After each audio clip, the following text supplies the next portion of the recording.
Time now for Rocky Jordan.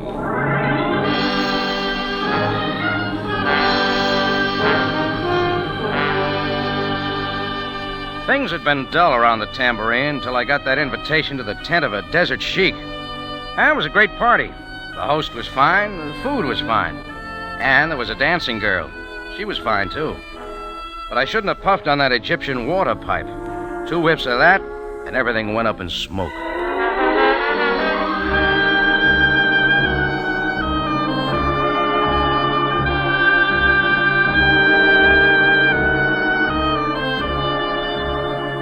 Again, we bring you a story of adventure with Rocky Jordan, proprietor of the Café Tambourine, which stands in a narrow street off Cairo's native quarter within sight of the Mosque Sultan Hassan. The Café Tambourine, crowded with forgotten men from the world's waterfronts, alive with the babble of many languages. Now, Rocky Jordan, and tonight's story, Death in the Sand.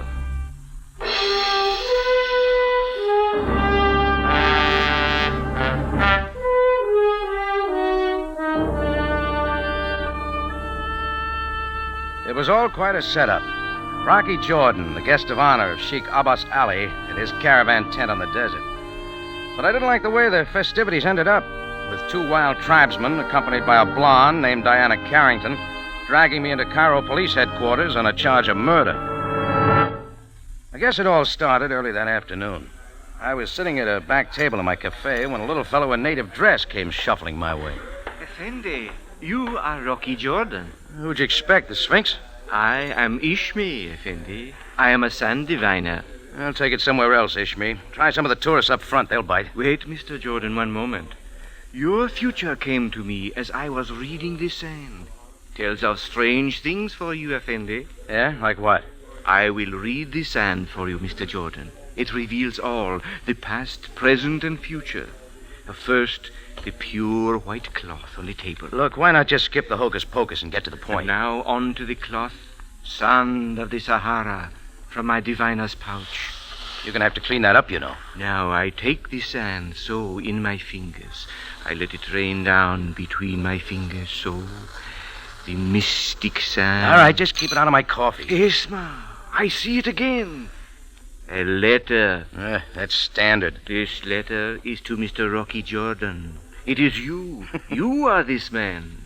And now I see a trip into the desert. Still standard. But now, Effendi, a beautiful woman. A sleek ash blonde like pure crystal. Oh, you're improving. Tell me more. I will try, Effendi. No, she is fading. But wait. No, this cannot be. Come on, Ishmi, get to the payoff line. No, Mr. Jordan, please, I cannot tell you this. Ka'ata. Keep it in English and get it over with, huh? Very well, Mr. Jordan. I see it in the sand. I cannot mistake it. What? I see death. That's enough, Ishmi. Who sent you here? No one sent me here, Mr. Jordan. I'm only an humble sand diviner. I have the gift. Then take it somewhere else. You'll find plenty of yokels out around the pyramids. Imshi, Ishmi, Imshi. Very well, I will leave, Effendi, as you wish. Little Ishmi took his sand pouch and the hurt look in his face out the front way, and I sat looking at the pile of sand on the white cloth he'd left on my table. Every time somebody comes into the tambourine with that sort of pitch, I begin wondering. And I didn't stop wondering when she came toward my table. She was beautiful, ash blonde, like pure crystal. You are Mr. Rocky Jordan, I believe? Why, yes. Won't you sit down? Thank you. Mr. Jordan, I am Diana Carrington. Well, I'm glad to know you, Miss Diana. Oh, thank you for being informal. Rocky, I have a letter for you from Sheik Abas Ali. Here, open it. Oh, sure. My dear Rocky Jordan, I would be honored to have you as a guest at my tent on the desert this evening after prayers. There's a gift for you of rare beauty. I will await your coming. Signed, Sheik Abas Ali. Hey, this is all right. You will go? Why not? I understand the Sheik puts on quite a party. Good. I'll pick you up here at the tambourine at 6. You mean you're invited too? Certainly. Do you mind? What? No, of course not. Okay, I'll be on tap at 6. Good. I'm sure the Sheik's gift will be a great surprise. Goodbye, Rocky. Diana threw me a radiant smile and walked out. It occurred to me the sand diviner's reading of my future was coming true a little too fast. A letter, a crystal blonde, and a trip to the desert. I picked up the square cotton cloth Ishmi had left on the table. It was a napkin bearing the stamp of the Heliopolis Hotel. I decided my little sand diviner had a lot more to tell me, and the quicker the better.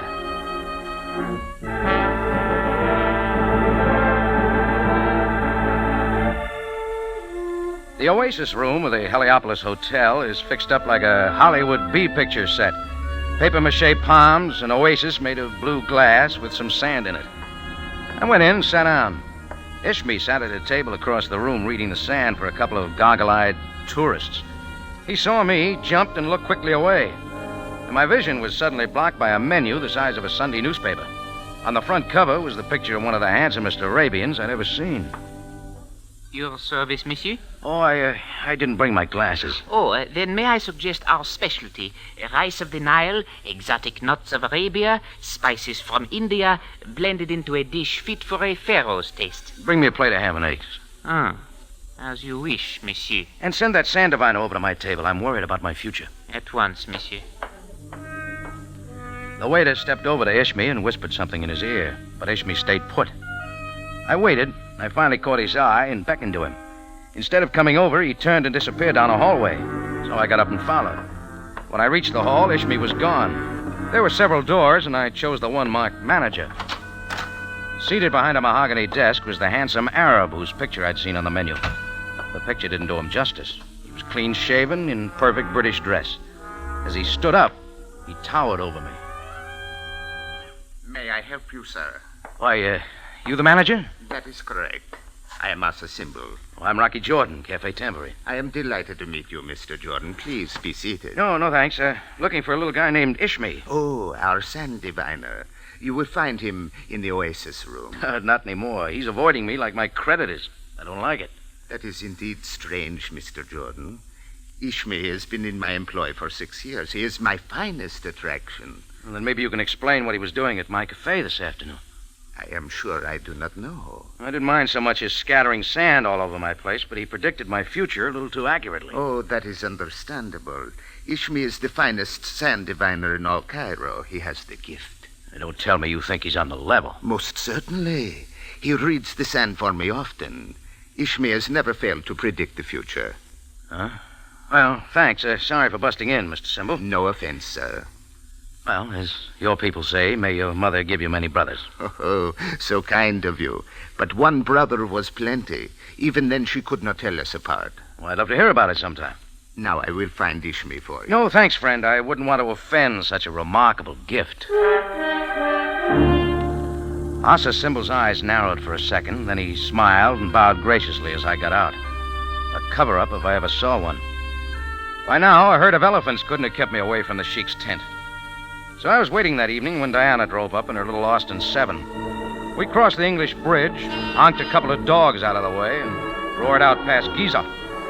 The road got rougher and rougher, and finally we made it to Sheik Abas Ali's encampment. 4 or 5 tents, camels, and goats tethered downwind. Sheik Abas Ali's tent opening must have been 6 feet high, but he had to bend down to come out. Peace be unto you. We appreciate the invitation, Abbas. Alaikum salam, Sheik Ali. My house is your house. Come now inside. The food is prepared. I've heard your meals even top my blue plate special, Abbas. I trust you will enjoy it. Seat yourselves now. Oh, do you wish forks and spoons? We'll take it your way, Abbas. Rocky was a little surprised that you should invite a woman as your guest, Sheik Ali. You see, Rocky, we at times yield to the customs of your people. You are very gracious.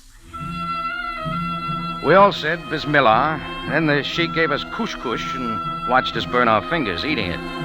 There were about 5 courses, all hot. We finished eating, and then the Sheik politely suggested that Diana go to the tent of his wives. She went, and Abbas watched my reaction. There is a reason, not for the years of Miss Carrington. Oh, so that's it. Rocky, you are a non-believer, but you are my friend. That's right. I like you, Rocky, and I can speak to you. Sure, shoot. I live on the desert. I do not come often to Cairo, but now that I have come to Cairo, I can speak to you. Sure, Abbas. Friendship is a rare thing. There are passages on the matter in the Quran. Sure, now, what's this you want to talk to me about? Rocky, you have no wife? Hey, wait a second. I do not suggest that you have 2 or 3 wives, such as I. But one moment, Rocky. Now you will see something, Rocky. Hey. She is beautiful, no? She is. She dances with the grace of a palm frond. Rocky, she is my gift to you. She will be your wife. Oh, now, wait, Abbas. Nothing doing. You're very thoughtful, but I'm just not interested. Oh, let us not argue. We are good friends. We will smoke the water pipe and then discuss it further. She was light brown, the color of the café con leche the Spaniards drink in Morocco. She had on the veil over her face, of course, and a little bit more. We smoked the water pipe as she danced. We sucked the smoke up through the long tube from the water in the glass bowl of the water pipe. The sucking made the water waver. I could see the girl reflected in the water in the glass bowl of the water pipe. She seemed to waver, like a reflection when a stone is dropped into a pool. She tilted and wavered, expanded, contracted. I looked up. I wasn't looking into the bowl, but she was still wavering, like water. The music was a long way off. Water seemed to be getting in between us and filling the tent, the whole tent. Then I knew why. The water pipe had been drugged. And as I drifted off into dreamland, I remembered what Ishmael had read in the sand. Death. And I wondered if I was the victim.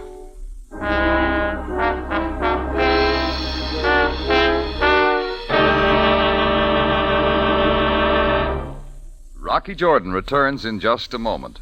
But first, here's a word about one of the most popular shows in radio. The program, CBS Radio Theater. And this week, you'll enjoy The Mating of Millie, a hilarious Cinderella story starring Glenn Ford and Evelyn Keyes. So start your week with a pleasant hour of fine comedy. CBS Radio Theater, Monday night at 6. Now back to tonight's story with Rocky Jordan, Death in the Sand.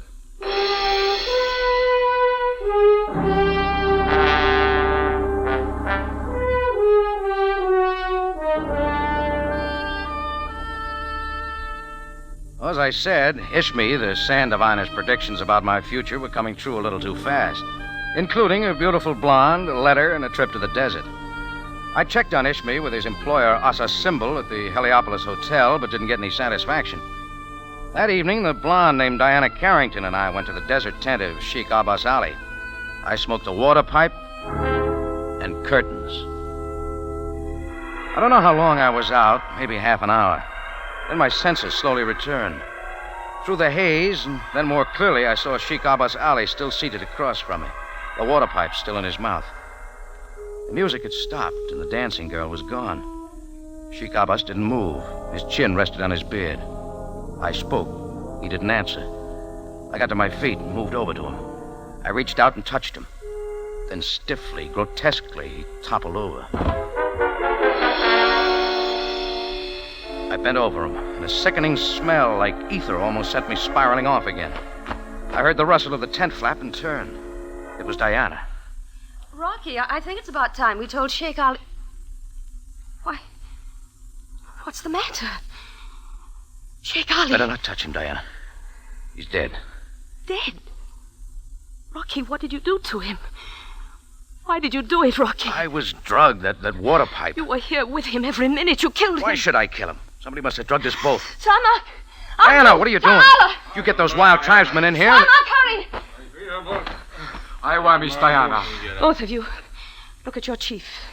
Sheik Abas Ali is dead. Who do this? Rocky Jordan was here. You! Let go of me. Stop. Diana! Hold him here. Call off those two dervishes, will you? Get some sense into your head, Diana. Now, Rocky, we'll see what the Cairo police think of murder. Samak, Abdul, bring him along. The two wild tribesmen took me, one on each arm, to Diana's tiny Austin 7. We all piled inside somehow. Diana drove, and we roared into Cairo. At least it gave me time to get my head clear and have a look at things. I tried to figure Diana and Sheik Abas Ali. The tribesmen from the Sheik's caravan obeyed her every command. The car screeched to a stop in front of police headquarters. The two hefty camel boys dragged me in right through to Sam Sabaya's office. Sabaya, you must... Diana didn't wait for questions. And Sheik Abas Ali lay on the carpet dead, and Rocky standing over him. Jordan, kill him. I'll do the talking, Samak. Kill him with water pipe. Don't be stupid. What would I have against Abas Ali? You were there all the time. Yes. I told you I was drunk. Please not calm yourself. All of you. Captain Sabaya, how can we Miss become... Carrington. Now, Jordan, you have heard the accusations. I suggest now that we hear your version of this affair. Oh, it's about time. Go on, Jordan. Diana brought me an invitation from Sheik Abas Ali this afternoon. The Sheik and I were friends, so I accepted. Diana drove me out to his encampment herself. He said he wanted to talk to me alone, so he sent her to the tent of his wives.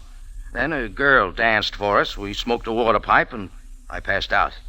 When I came to, Abbas was dead. That's all I know. Miss Carrington, who saw Jordan commit this murder? Why, well, no one actually saw him, Captain Sabaya, but Rocky was there. I was drugged, Sam. How could I have done it? Was Sheik Ali also drugged? I don't know. These overgrown sand fleas didn't give me a chance to find out. Then there is little more to be learned until the body is examined, and that we shall do at once. But Captain Sabaya, do you think that will be possible? The Sheik's wives may already have buried him. I have considered that possibility, so I must leave for the encampment immediately. Well, what about me, Sam? Jordan, it stands to reason that you would not have killed the Sheik and then drugged yourself. So until your accusers find greater proof, I will release you. You're letting him go, Captain Sabaya? Yeah. These two wolves in Sheik's clothing waiting to tear me to pieces? I would advise them to leave you completely alone, Jordan. Miss Carrington, I will talk to you again. Where do you live? 305 Shariadanya. I must ask you to stay there. And Jordan... Sure, Sam. Good. I may want to see you. Fine. Just look in some dark alley. I'll be there, with a knife in my back. I didn't like the fire in the eyes of Shamak and Abdu, so I got out fast and caught a roving taxi. I was off for the Heliopolis Hotel. Ishmi, the sand diviner, was the kickoff man in this game with death, and I wanted to know who was calling signals. It was about 11 o'clock at night when I walked into the Oasis room of the Heliopolis Hotel.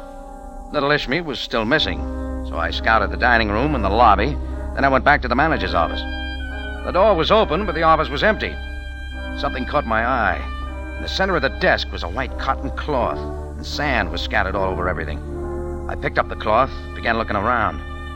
Then I found myself suddenly suspended in midair as a powerful hand held me from the back at arm's length. Asa's symbol had stopped being polite. Why do you come here? What do you want? Set me down, Goliath, and I'll tell you. Now, who are... Oh, Mr. Jordan. Oh, who cut your chin, Mr. Symbol? My chin? Why there... Forget it. I'm still looking for Ishmi. Ishmi? Yes, your sand diviner. Come on, tell me where he is and I'll get out of here. Ishmi is no longer with us. Oh, why not? Why, he is not reliable. There were complaints. That's not what you said this afternoon. Where does he live, then? Unfortunately, I do not know. He worked here and you don't even know where he lived? Perhaps you will find him tomorrow, out about the pyramids. Yeah, maybe. Well, if he comes back, tell him I'm looking for him. I will tell him, Mr. Jordan, most assuredly. Where Asa's symbol fitted into the picture, I didn't know. There were a lot of things I didn't know, and only Ishmi could tell me. I fished in my pocket for a couple of piastres and moved outside to a beggar who frequented the corner near the Heliopolis. The first piastre paid off. I learned that Ishmi hung out in a den down in the Muxi section of Cairo. I tossed the beggar the second coin for luck and then caught a taxi.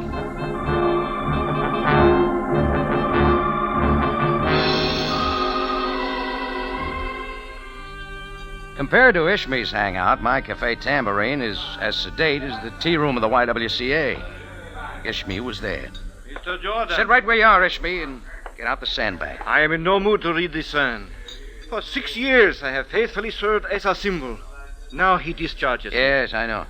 That's what happened between you and your boss. Mr. Jordan, every night it was my custom to read this sand for Asa symbol. He relied on me. I have the gift. Sure. What happened? Tonight I went to his office.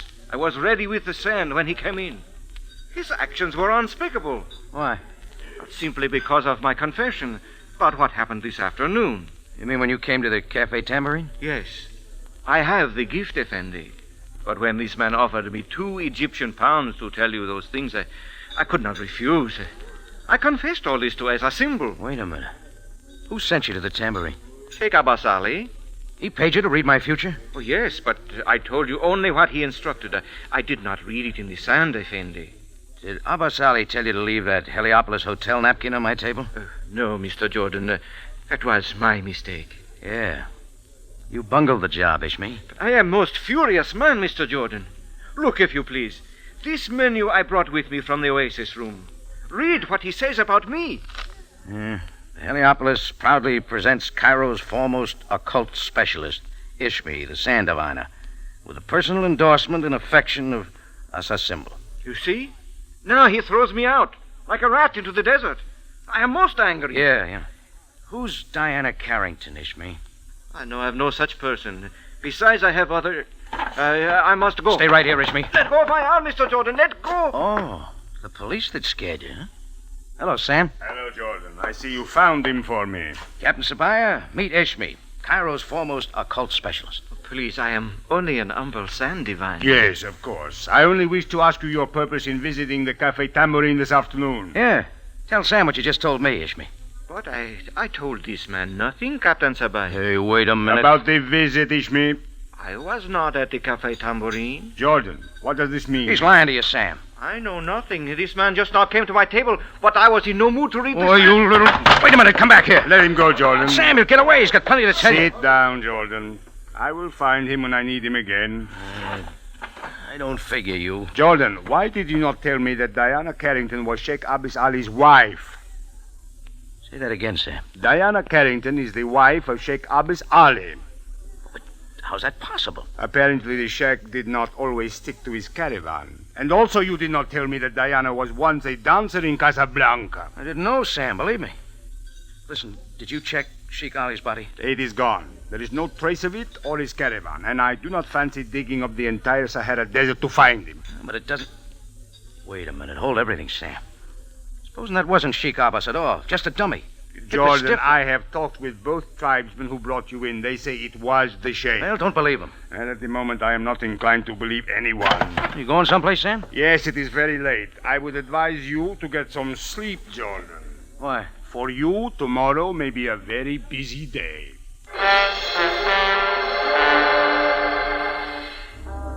I sat there trying to figure my next move. I picked up the big menu Ishmi had left in his haste, the one with a handsome picture of Asa's symbol on the front cover. Then I took a pencil and tried to make like a London detective, writing down all the elements of the mystery. Sheik Abas Ali invites me to his tent. I'm a convenient witness to his death, also a suspect. His body disappears. The crystal blonde who took me there turns out to be his wife, which means that he'd been leading a double life. Scramble that all up with an Egyptian sand diviner, and you end up either cutting out paper dolls or doodling. So I doodled. Yeah, that made even less sense. Then all at once, it made plenty of sense. I had the answer right in front of me. I grabbed the menu, did a fair imitation of a 10-second man out the front door, caught a taxi, and in 14 minutes flat, I arrived at the house of Diana Carrington, the widow of Sheik Abas Ali.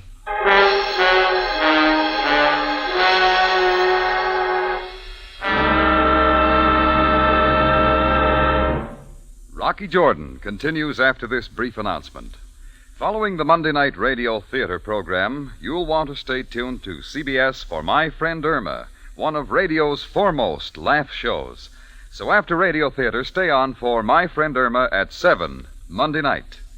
Now to conclude tonight's story with Rocky Jordan, Death in the Sand.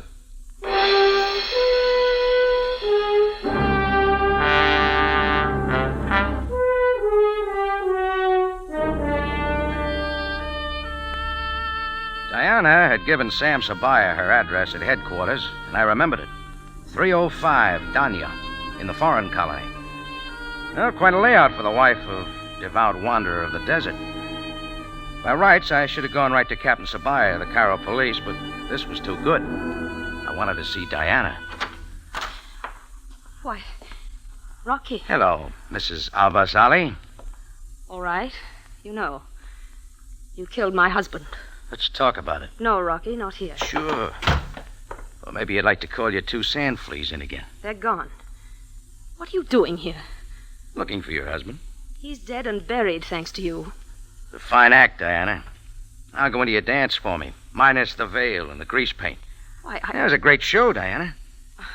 Very well, I admit it. Abas Ali had a sense of the dramatic, I suppose. It was I who danced in native costume in his tent. He told me to.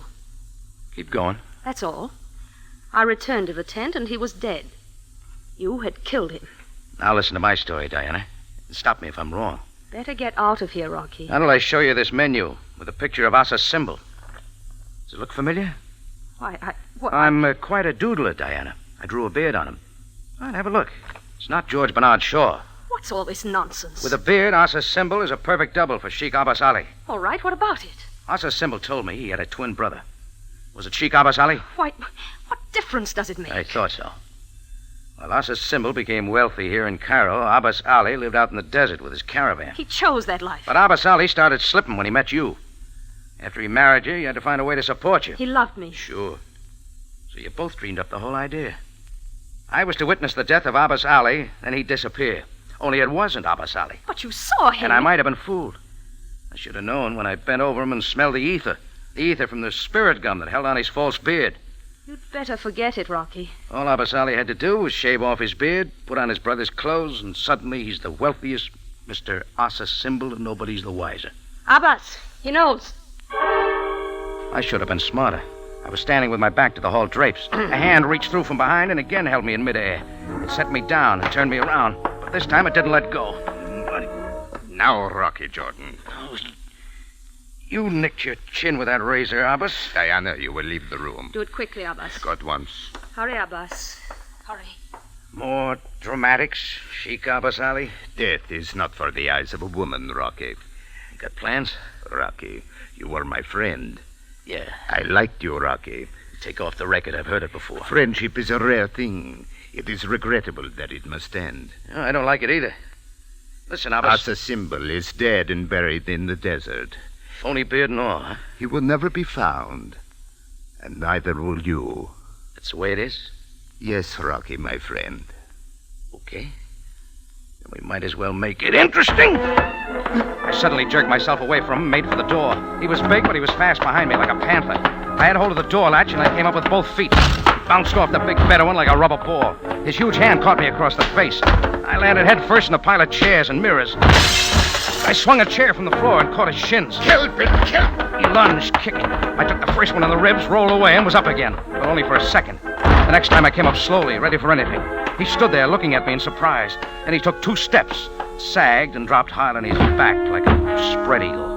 The peculiar scroll of a knife handle stuck out from his chest, like a wart on an egg. I spun around, and there in the open French window stood Ishmi, the sand diviner. I am most angry, Mr. Jordan. Yes, so I notice. Thanks, Ishmi. Too bad you had to kill him, but thanks anyway. I did it not for you, Mr. Jordan. I had been wronged. Yeah, sure. Where is Miss Carrington, his wife? Oh, she'll keep. Sam Sabaya is sure to be along any minute. I do not fear the police now. And I'll tell Sam you did it to save my life. I had much greater reason. This man killed my faithful employer, my trusted friend. Hey, wait a minute. You know this is Abas Ali? Yes. I know everything. That he took Asa Symbol's place? How'd you figure it out? Figure it out, Mr. Jordan? That was not necessary. Remember, Effendi, I have the gift. With the gift, it is very simple. Oh, now, wait, don't tell me you... Yes, Mr. Jordan. I read it all. I read it in the sand. Rocky Jordan is presented from Columbia Square in Hollywood and stars Jack Moyles in the title role. Tonight's story by William Fifield was edited by Gomer Cool and was produced and directed by Cliff Powell with original music by Milton Charles. This is CBS, the Columbia Broadcasting System.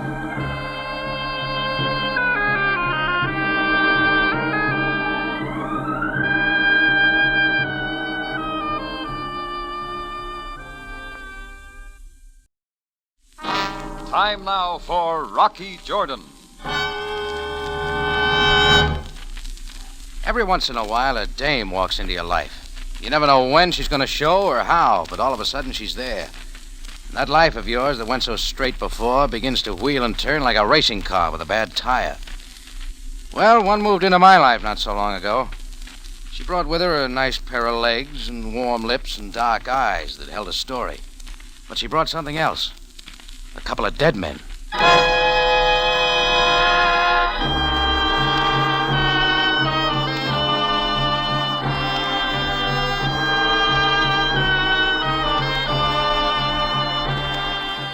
Not far from the Mosque Sultan Hassan in Cairo stands the Café Tambourine, run by Rocky Jordan. The Café Tambourine, crowded with forgotten men, clouded with the smoke of oriental tobaccos, alive with the babble of many languages. For this is Cairo, gateway to the ancient East, where adventure and intrigue unfold against a backdrop of antiquity. Tonight's story, Escapade with Paula.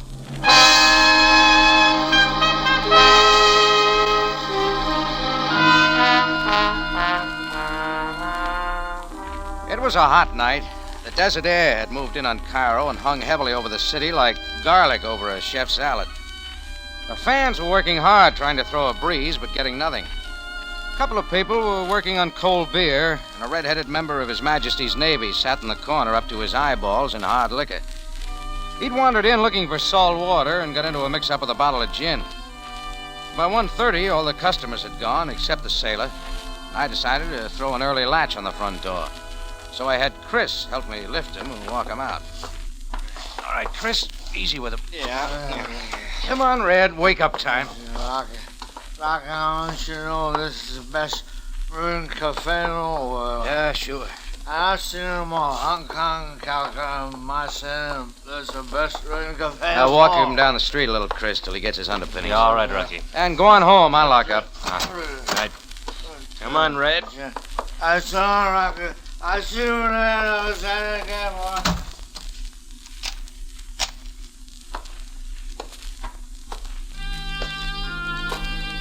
I went up the flight of stairs leading to my room just off a balcony overlooking the main floor. When I opened my door, I saw her. She was standing by the window looking out onto the Cairo streets. She was tall and a little too thin.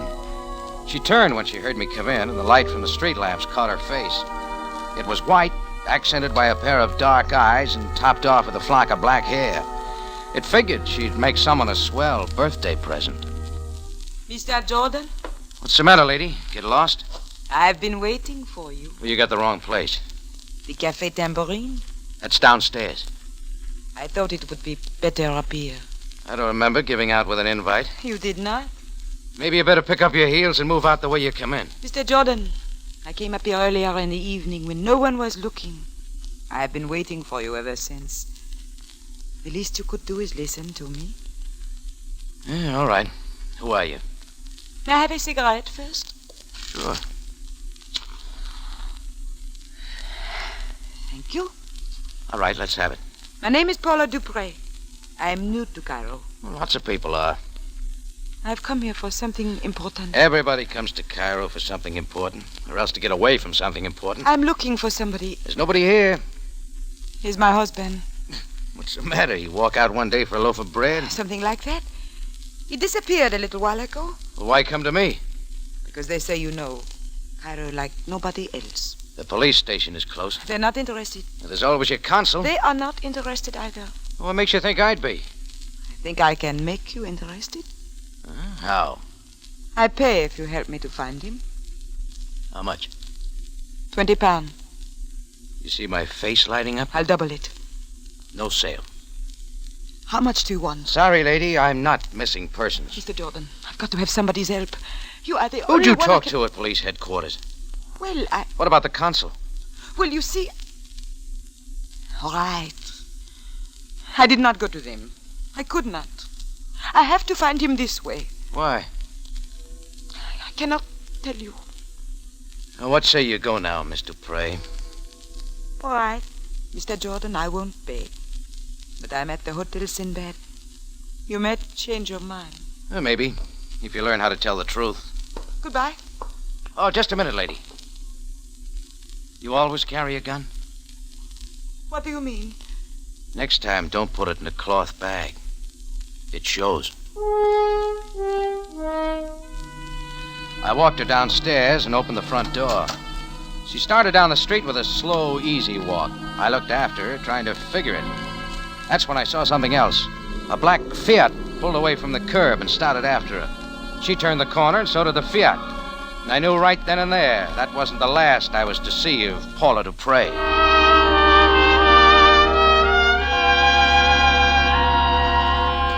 Chapter 2 came the next morning. I was on my way to Sharia El Alfi to check on a consignment of Turkish liquor. The street was fairly crowded, and at first I didn't see the two men sidle up to me. But when I saw the flash of sunlight reflecting off a piece of steel, I knew I had company. To the right of me walked a small Egyptian with a nose like a bent cruller carrying a shiv. On the other side stood a tall Arab wearing a pointed black beard and a burnous. He figured to be top man because he did the talking. Good afternoon, Mr. Jordan. It was until you showed. Please step into this archway, Effendi. We have something to talk about. You're making a mistake, buddy. Our interests are different. Mr. Jordan, perhaps you did not see Hasim's knife? In Tafaimni. WolveMarine. Yeah, I saw it. No. Let us step off the sidewalk so we do not disturb the people. All right, buddy. What are you selling? Wisdom, Effendi. You got the wrong boy. I wouldn't know what to do with it. A young lady came to see you last night. So you peek over transoms? She was a very lovely young lady from France. Well, don't get jealous. She doesn't mean anything to me. She is looking for someone in Cairo and wishes you to help her find that person. Do you drive a black Fiat that follows girls at night? Hasim and I both wish that you do not join her in the search. Want to tell me why? Hasim and I also suggest that there are many other girls in Cairo. You do not have to see this one again. Well, that's a lot of advice, Buster. What if I don't take it? Then I shall be impelled to call upon Hasim and his knife. And you will take the place of that wooden post, Effendi. They left the knife sticking in the post, and then they were gone. Well, that was okay with me. I went back to the tambourine. Sam Sabaya, captain of the Cairo police, was waiting for me. His horn-rimmed glasses had slipped down on his perspiring nose. Sit down, Jordan. I've been waiting for you. Oh, thanks, Sam. What are we having? This is an official visit, Jordan. It concerns this slip of paper. A name and address written in pencil. Look at it. Okay. The heat getting you, Sam? Jordan, may I repeat? It's my name and my address. You came here to show me that. This slip of paper was found in the purse of a young lady, Jordan. Rather tall, slim, dark hair and eyes. Was that a crime? Please, allow me to continue. This lady was discovered this morning lying unconscious in an area of the Sharia Bengen. Her name is Paula Dupre. You know her, Jordan? Maybe. Then perhaps you can suggest why anyone might wish to knock her out. Why don't you ask her? Unfortunately, she was unwilling to tell us anything. What do you know about her, Jordan? Oh, very little. I never saw her before last night. She came to me with some sort of pitch about helping her find somebody. One moment. Find who, Jordan? I didn't ask. I just said no dice and showed her out quick. She was alone? Yeah. Where is she now? At her hotel. Well, perhaps now she will know better than to wander the native quarters of Cairo. Sam walked out, and as his limousine pulled away from the curb, another car took its place. A little black Italian Fiat. Exactly like the one I'd seen following Paula Dupre down the street the night before. A short, fat man wearing a beret got out, mopped his brow with a silk handkerchief, and came in. They're warm, is it not, monsieur? Sells a lot of beer. Yes, yes. Which remind me that I am thirsty. But perhaps something a little stronger than beer. We got it. Here, I'll set you up. What'll it be? What does the stranger know about drinking in the tambourine? You make the choice, monsieur. Okay. Is this the first trip to Cairo? For quite some time. Business? Yes, you might call it that.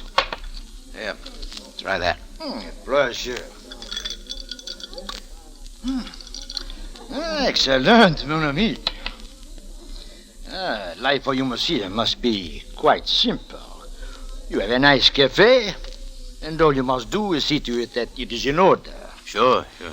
It is the people who stray from the simple ways who are unhappy. N'est-ce pas? What are you getting at?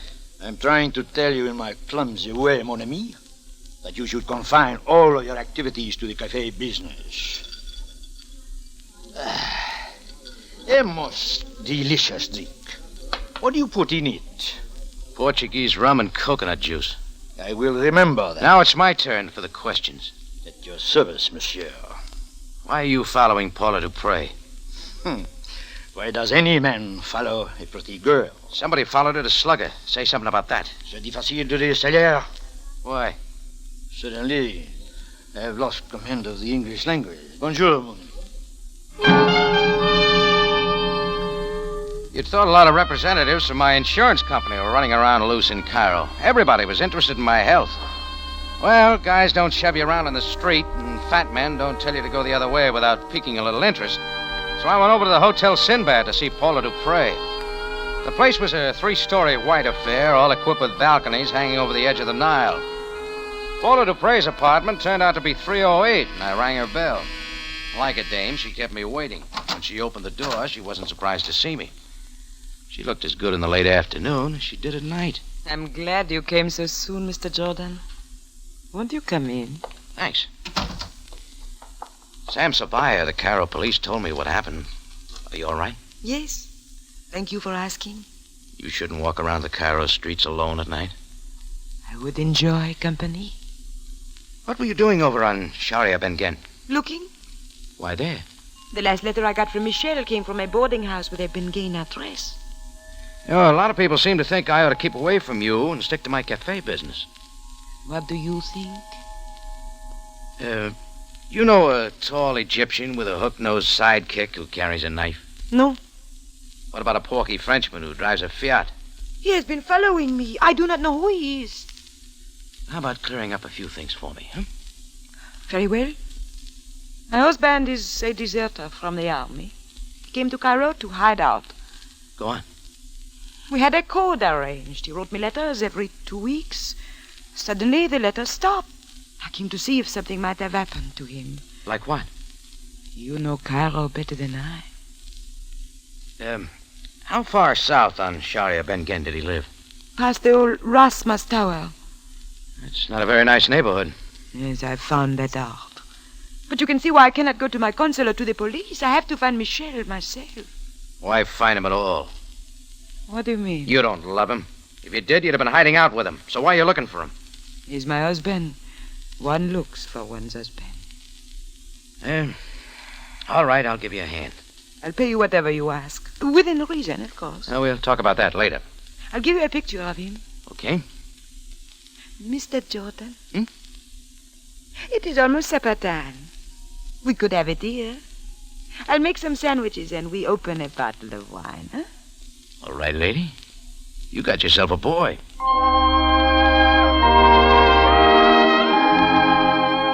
In a little while, I was calling her Paula, and she had dropped the Mr. Jordan. She spread a table by a big window overlooking the Nile. She brought out some sliced chicken and meats and found a couple of candlesticks someplace and put a fire to them. Then she cracked open a bottle of Chablis, and we made an evening of it. We watched the lights come on along the Nile, and the band of river got blacker and blacker as the night wore on. She told me all about herself, about the French town where she was born, and about her family. She didn't say anything about her husband, Michel, and I didn't press it. Then the lights along the Nile started to go out, and it was time to go. Thank you, Rocky. For what? I enjoyed this evening very much. Did you? Yeah, it beats spending it at the Tambourine. From you, I take that as a compliment. Tomorrow, then? Tomorrow. Good night, Rocky. Good night, Paula. Rocky. Yeah? Aren't you going to kiss me good night? Shots came flying in out of the hall. They missed and went through the window. I rolled Paula to the floor. A second went by and I heard footsteps running down the hall. I looked. There was nothing. Then I went to the window and I got there just in time to see the black Fiat pull away from the curb and barrel down the street.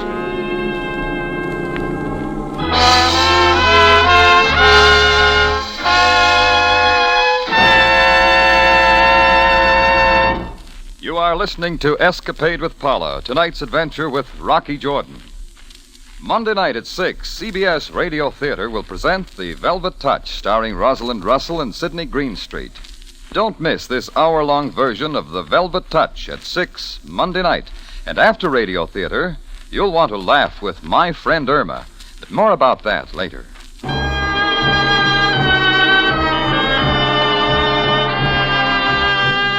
We take you back to Cairo and tonight's adventure with Rocky Jordan, Escapade with Paula.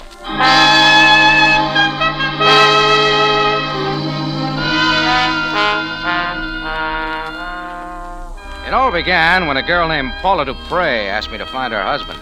Then a tall Egyptian with a hawk-nosed sidekick and a puffy Frenchman moved in to warn me off.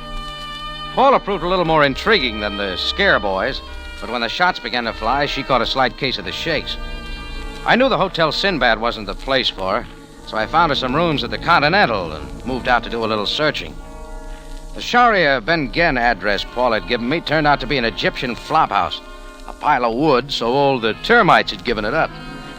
Cleopatra's grandmother was the reception committee. We have many rooms left, Effendi. I'm not looking for a room. We have whatever you are looking for, Effendi. Information.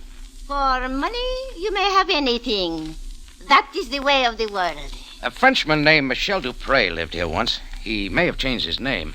Many Frenchmen live here, Effendi, and they all change their names.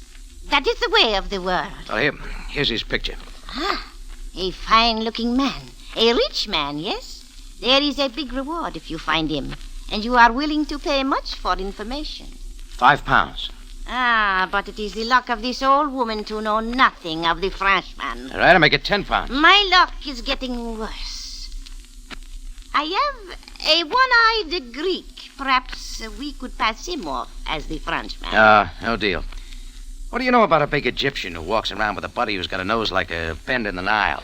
I do not know such a man. The £10 will buy a lot of kush-kush. Go away. Well, my name's Rocky Jordan. You can find me at the Café Tambourine when you change your mind.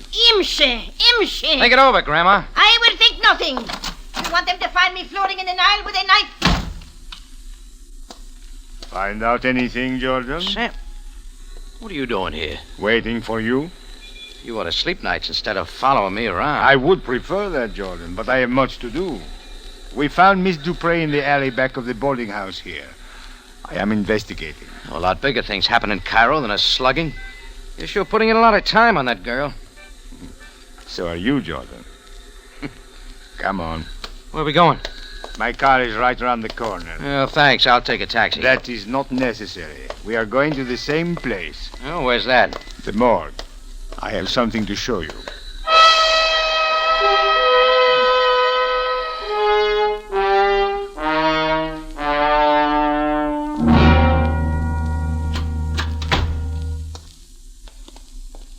This way, Jordan. The third table. Observe, Jordan. This man is fat and short, and he is a Frenchman. I bet he drove a Fiat. That is correct. We found him out in the desert past the ruins of the Third Dynasty. He had a knife in him. Come upstairs. We have some things to talk about. Now, Jordan, what have you to tell me? I don't know who killed him, Sam. But I can tell you this. He's the guy who's been following Paula ever since she got in town. Uh-huh. He tagged her from the tambourine yesterday. I saw him pulling away from the Sinbad this morning after he threw a couple of shots at us. Jordan, that is interesting, but it is not possible. What do you mean? Jordan, this man would not shoot at you. Do you know who he is? No. His name is Henri Duval. He is a representative of the French military. He was in Cairo looking for someone, a deserter. Well, you won't find him now. Someone has already found him. Jordan, do you think that this man and Miss Dupre were looking for the same person? Anything's possible. Is it not also possible that she killed Duval so that she alone could find the missing man? Like I said, anything was possible. But this fogging on Duval was a new wrinkle. Well, I knew if I could turn up those two boys in Bernouses, they could supply a lot of answers. But finding them in Cairo was as easy as turning up a penguin in the Sahara. I went home and slept for a couple of hours, shaved, and threw on a clean suit of clothes. I picked Paula up in the late afternoon and showed her Cairo. I waited, but she didn't say anything about Duval's murder. Toward evening, we found ourselves in a little cafe off the bazaar. What is this place called? Oh, the Dibban. It means the flies. It's sure full of them. Ah, I think it is very nice. Yeah? Oh, I've had a grand time today, Rocky. I could stay in Cairo forever. Some people do. What does that mean? Duval's not leaving. Who is he? The man in the black Fiat. He was with the French government. He was looking for Michel, too. Oh. Somebody killed him. You know anything about it, Paula? No. Sabaya thinks you might have done it. And what do you think? I don't know. You still don't trust me, do you? It's usually easier not to trust a person. But you want to trust me. Isn't that it, Rocky? Something like that. Buy me a drink. Just a minute, Paula. We thought Duval was the one who shot at us up at the Sinbad, but it wasn't. It was somebody else. Like who? One of those two crummy Egyptians who bumped me on the street, or your husband. Why would Michel shoot at me or you? You tell me. I do not know. Maybe he doesn't want to be found. You ever think of that? Yes. Sometimes I even wish there were no such man. Yet you still want to find him. I have to. Why? One looks for one's husband. You tried that out on me before. It doesn't have much power. What's the real reason? I can't tell you now. When can you? When we find him? All right, Paula. I'll hold you to it. Pardon me, Effendi. But does the gentleman remember a poor old lady who runs a boarding house on Shari Bengen? A poor old lady whose luck was so bad that even for money she did not know a Frenchman who disappeared? Who is she, Rocky? Just a minute, Paula. Has your luck changed, Grandma? I have been thinking over the ways of the world. I cannot give you the Frenchman, but for money, I can take you to that tall Egyptian with the pointed beard you are looking for. The 10 pounds still hold. But, Effendi, the ways of the world are more expensive. 20 pounds. I pay it, Rocky. Okay. Come then, Effendi. I shall take you to him. I want to go with you, Rocky. Go on back to the tambourine and wait for me. I'll bring him to you. But, Rocky, I want Come on, old woman. Let's find our friend.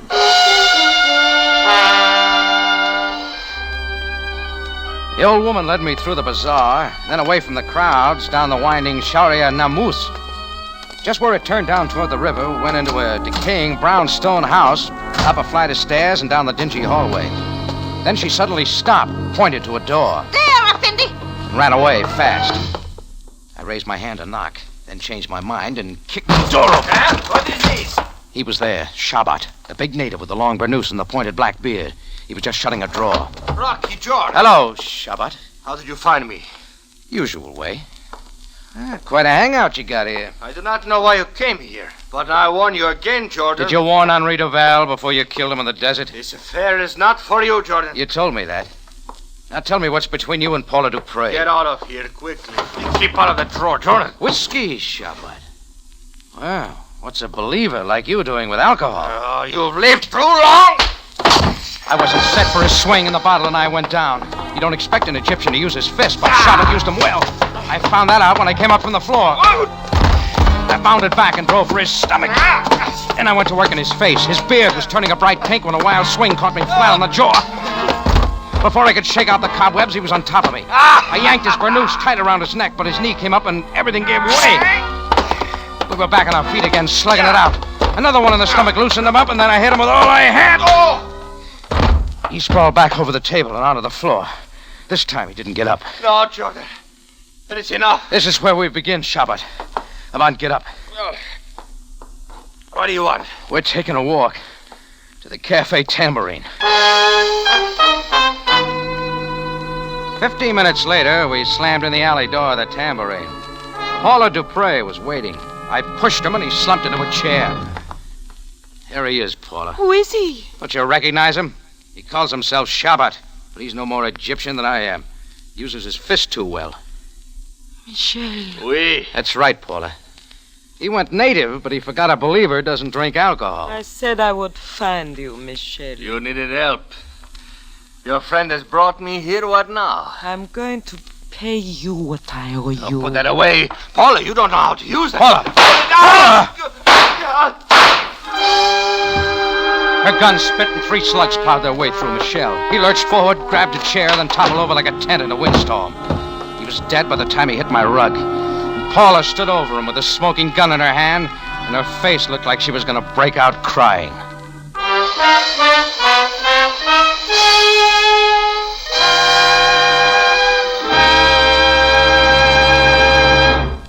You are listening to Escapade with Paula, tonight's adventure with Rocky Jordan.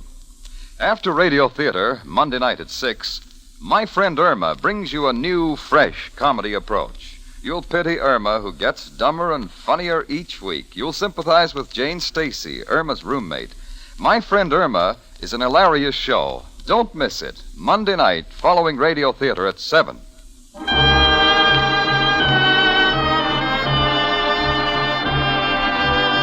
And now we take you back to Cairo and tonight's adventure with Rocky Jordan, Escapade with Paula.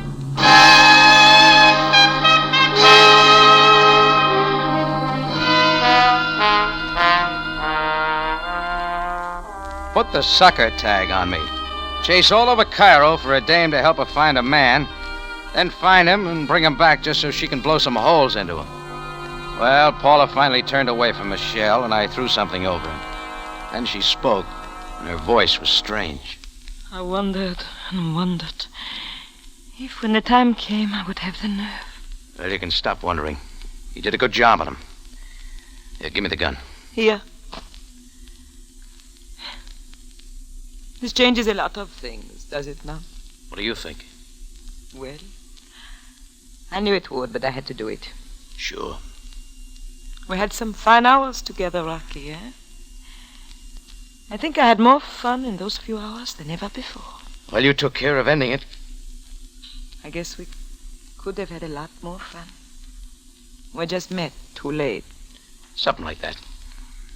I'm sorry I had to use you as I did. But it was the only way to find him. At least it was the way you picked.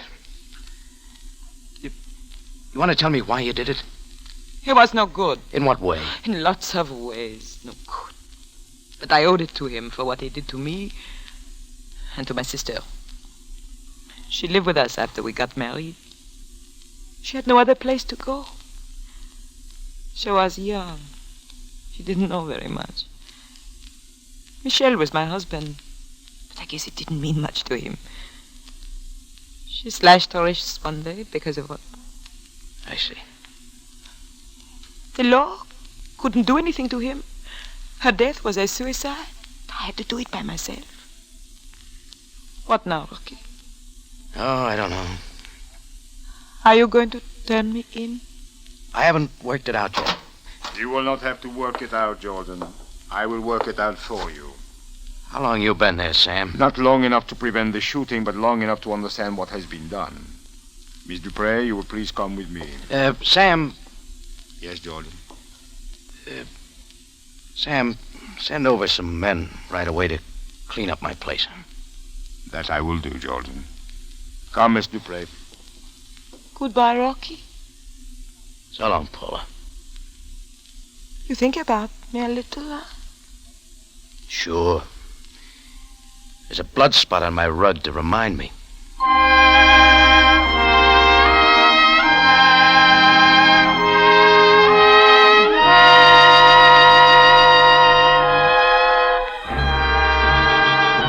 It's CBS at this same time next week for another story of adventure and intrigue when we take you back to Cairo and the Café Tambourine run by Rocky Jordan.